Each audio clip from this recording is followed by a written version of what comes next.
మొదటి లైన్ మాత్రమే మనం చదువుకుందాం. సుగంధ తైలము కంటే మంచి పేరు మేలు. దేవుని బిడ్డలారా, రెండవది 8వ వచనం మనం గమనించినట్లయితే అక్కడ కూడా ఒక లైన్ మనం చదివితే, కార్య ఆరంభము కంటే కార్య అంతము మేలు అని చెప్పబడి ఉంది.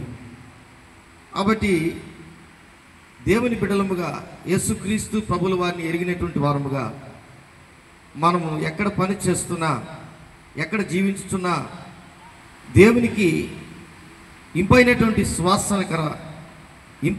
శ్వాసన కలిగినటువంటి వారముగా, మంచి పేరు తెచ్చుకున్నటువంటి వారముగా దేవుని దృష్టిలో మనం ఉంటే ఖచ్చితంగా మనుషుల దృష్టిలో కూడా మనము ఎంతో హెచ్చింపబడతాం.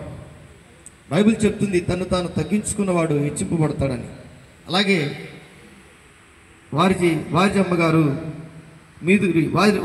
గారు గత కొద్ది రోజుల్లో ముందు జరిగినటువంటి కథ, ఆ ఒక అద్భుతమైనటువంటి సాక్ష్యాలు, వారు మంచి పేరు గురించి వారు చెప్పినప్పుడు అక్కడ చాలామంది కన్నీరు పెట్టుకున్నారు.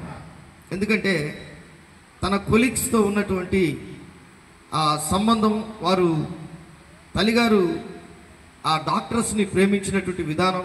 ఒక డాక్టర్ అయితే చెప్తాడు, నేను ఒక తల్లిగా భావించాను, వారిజమ్మ గారిని నేను ఒక తల్లిగా భావించాను. నాకు గుడ్ అడ్వైజర్గా నేను ఎప్పుడు కూడా ఆమెను నా అవసరతలను బట్టి నేను అడుగుతూ ఉంటాను.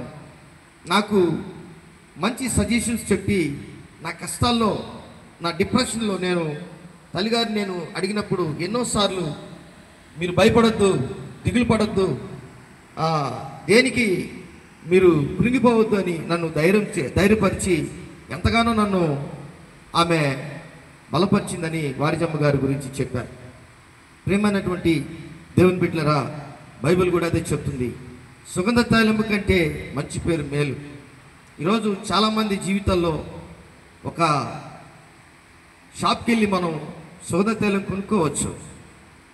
ఒక షాపింగ్ మాల్కి వెళ్ళి మనం మంచి కాస్మెటిక్స్ మనం కొనుక్కొని వాటిని అందరికీ సువాసన కలిగినటువంటి వారుగా మనము ఆ ప్రజెంట్ సిచ్యువేషన్లో మనం ఎక్కడికి వెళ్తే అక్కడ ఒక సువాసన కలిగినటువంటి వారుగా ఉండొచ్చు. కానీ ఆధ్యాత్మికంగా జీవితంలో మనం మంచి పేరు సంపాదించుకున్నప్పుడు ఆ సుగంధ తైలము కంటే మంచి దేవుడు మన జీవితంలో పెట్టాడని ప్రజలందరూ తెలుసుకుంటారు.